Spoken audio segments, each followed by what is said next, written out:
Here's a follow-up on the coup attempt that happened in the big Bernie group, which has a new name that they don't like very much. Yesterday I told you about Fiorella Isabel trying to take over, burn the DNC.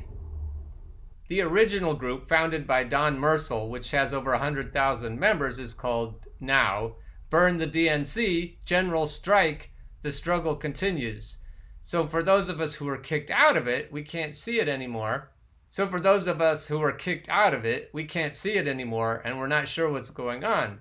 But others of us are still in there, and they know what's going on. So here's a little follow-up. First off, this is the group I started in protest of the fascist group that seems to have been taken over by David Bullock, one of the neoliberal admins of the original group.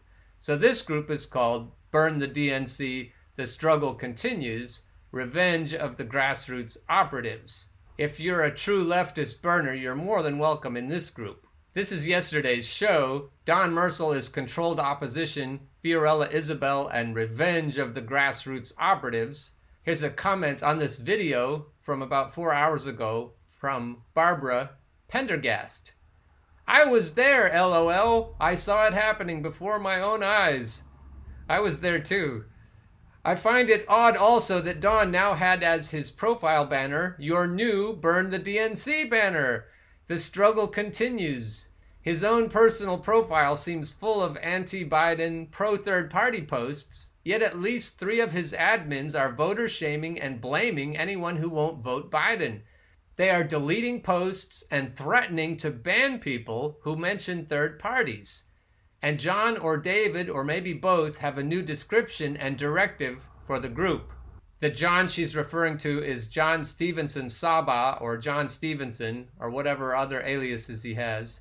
And the David is David Bullock. David Bullock, the proto-fascist who keeps comparing Donald Trump to Hitler and Mussolini. Admittedly, there are a few comparisons that are fair to make. But mostly David is spouting histrionic hyperbole. Did you like the alliteration? I posted this morning. David Bullock is probably an alias of David Brock, just saying. And here's a screenshot from the other group. Don Merzel, group founder, said, "This is what our group is about. Biden is not the best, but we will have our country. But we blue dog Democrats will have our country." And then John, the John that she was talking about, weighs in and says, Barbara Pendergast, Thomas, this is what happened today. It would be amusing if Barbara were to post this video under this same thread in reply.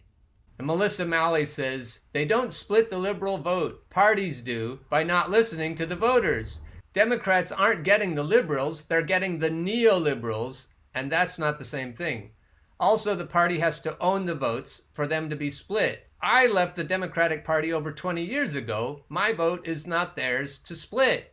That was in response to David saying, some people will not like this because we remain pissed at the DNC for screwing us, Bernie, and our country for the second time. That's just smoke he's trying to blow up your ass. However, to be realistic, we are always so realistic, aren't we? However, to be realistic, we will have to go along with Bernie's wishes. And then he starts typing in all caps. Go along with Bernie's wishes to support Biden because anything is better than Trump. Holy fucking shit. Remember, Bernie said that Trump is an existential threat. Bernie also told us not to listen to him. Meaning, nothing, all caps, nothing is more important than defeating him, and third parties just don't have the strength to do that. So let's vote for another corporate fascist who's just as bad as Donald Trump, if not worse in some areas. This is an article from Cait Johnstone that also, all this stuff is showing up in the new group, so if you want to know what's going on and what to say to people who are vote shaming you, you should join our new group and read all this. Cait says, Biden can't return things to normal because Trump is a normal US president. That's the problem. Not Mussolini, not Hitler, more like Barack Obama or Bill Clinton or either of the Bushes or Ronald Reagan. That's who Donald Trump is. I am with Joe Biden all the way. Let's get this country back to where it was before the Orange Man started destroying it, reads a viral tweet by tennis legend Martina Navratilova that was going around recently. I remember watching Martina play tennis when I was a kid. I was desperately in love with her. I thought she was the most amazing tennis player ever. It didn't matter that I had no chance. I just thought she walked on water. I thought she was such an amazing person. So that's why it galls me when people with this level of admiration, people who have this kind of admiration from others, will then throw in and say some utterly preposterous bullshit like this. This idea that Obama's vice president will restore normality to a nation that has been ruined by a highly abnormal president has been a very common sentiment among Democrats for a long time now, and it's silly for a number of reasons. Firstly, wanting America to go back to how it was before Trump is wanting the conditions which gave rise to Trump. It's like landing at the bottom of a well and wishing you could go back in time to a few moments earlier when you were merely falling down the well.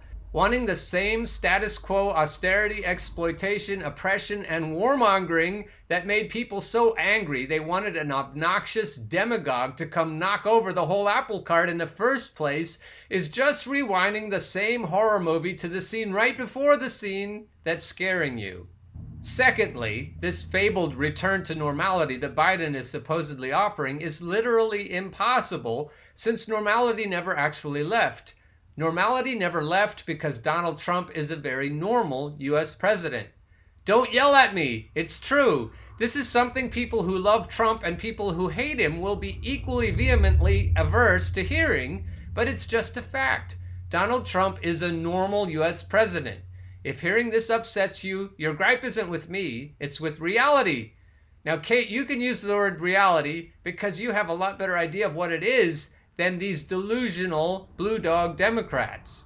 To be clear, this is not a good thing. Trump has kept the bloodthirsty imperialism, corporate cronyism, Orwellian oppression, neoliberal exploitation, and police militarization that holds the U.S. empire together ticking along in basically the same way as his predecessors, in some ways more egregiously, and in some ways less so.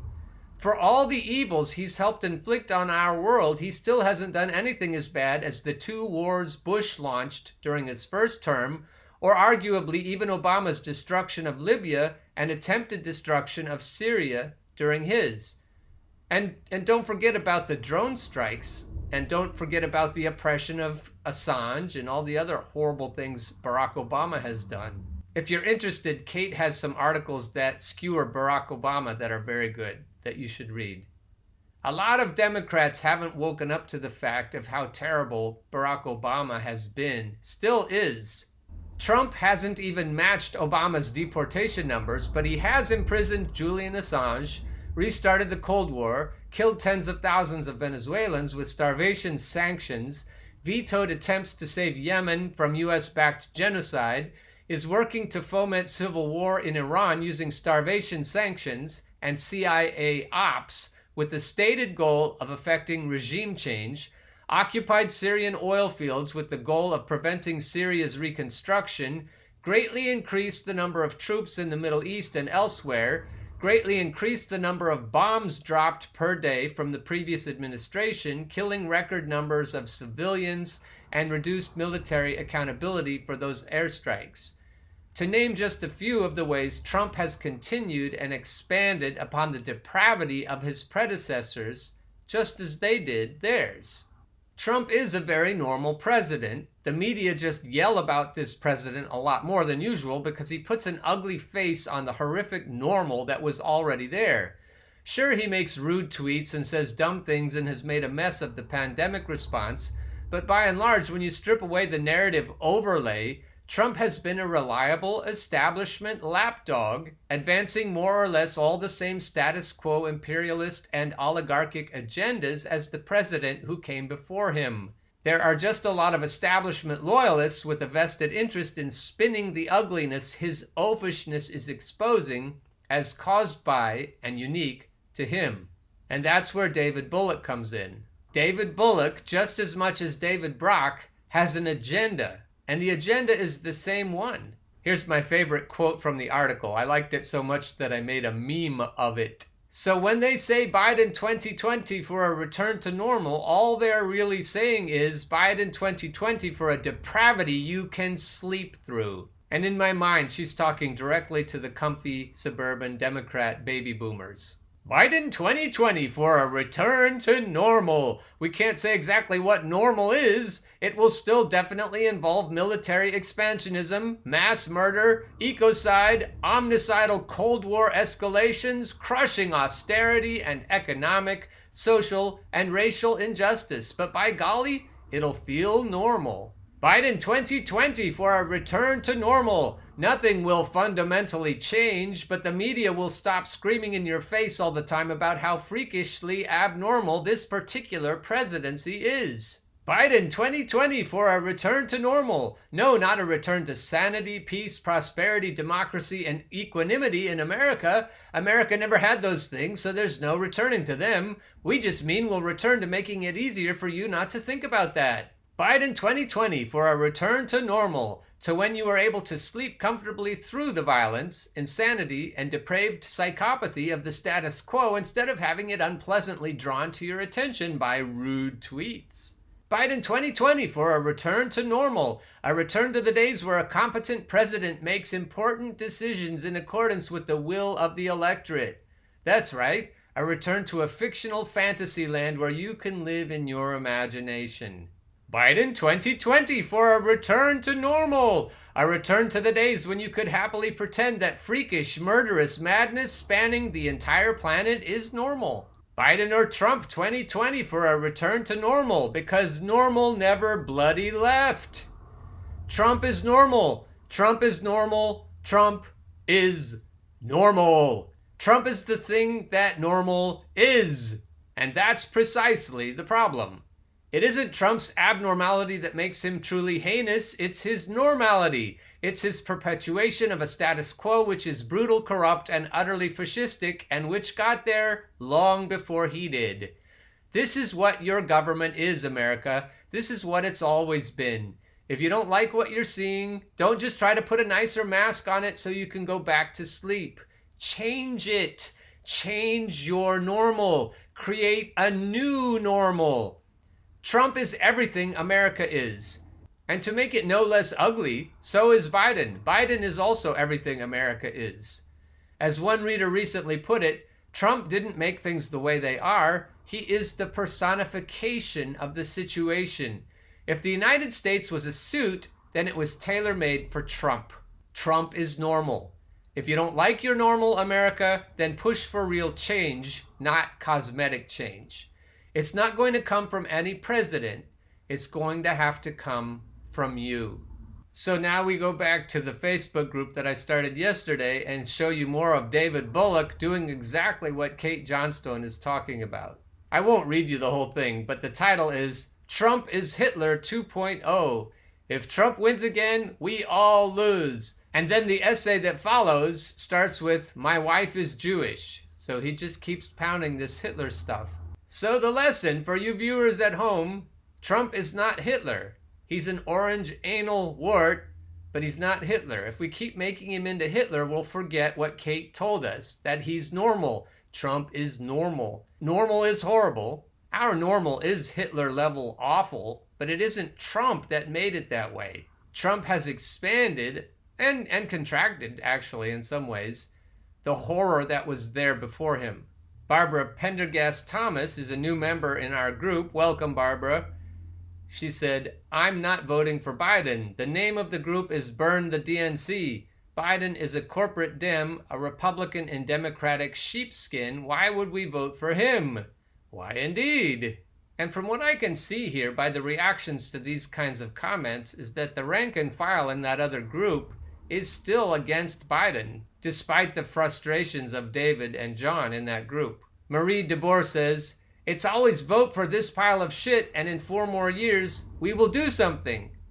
Fuck that shit. Brenda, if you're watching this video, you should come to our group. Brenda Sivid says, we will have our country back in 4 years in what la land? When did we ever have it?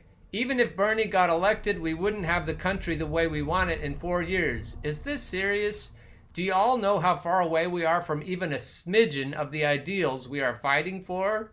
And then Brenda links to an excellent 3-hour-long video, YouTube video, Hypernormalization, 2016 plus subs by Adam Curtis. Then David Bullock tries to suck up to Brenda. Oh, Brianda. Sorry, Brianda. Brianda Civid. Gotta put my glasses on. He says, Brianda Civid, you are right. We've been screwed for at least the last 40 years. So what the fuck, David? We will not be all right automatically in 4 years, but we'll have a chance to take our country back. That's what a diehard blue dog Democrat says, our country back. But our country has never belonged to the least of us, as Cornel West would say. Our country has never belonged to black people or brown people or gay people or trans people. And most of all, our country has never belonged to the working poor. The comfy Democrats just do not get that. The suburban, affluent, well-educated Democrats who vote in primary elections have never understood that. And if you're a comfy, affluent, educated boomer who gets it, then all along you've known that we've been fighting for the least of these that Dr. Cornel West has been talking about his whole life. I'll give Brianda the last word. Her last paragraph here is, I'm not moved by the boogeyman rhetoric. I know Trump is awful, but you know what is more awful, the systemic and insidious happenings we don't see or pretend don't exist. This system keeps creating boogeymen we just have to defeat, and once we do, then that's when things will be better. And that's never going to happen. If it isn't Hitler or if it isn't Trump, they'll invent somebody. And the media will continue to indoctrinate the comfy baby boomers, and they'll keep believing that the boogeyman is worse than anything the Democrats can dish up, and so they'll keep holding their nose and holding back the vomit and trying to vote for some rapacious, rapist, racist like Joe fucking Biden. Don't give in to it, folks. Hold the line.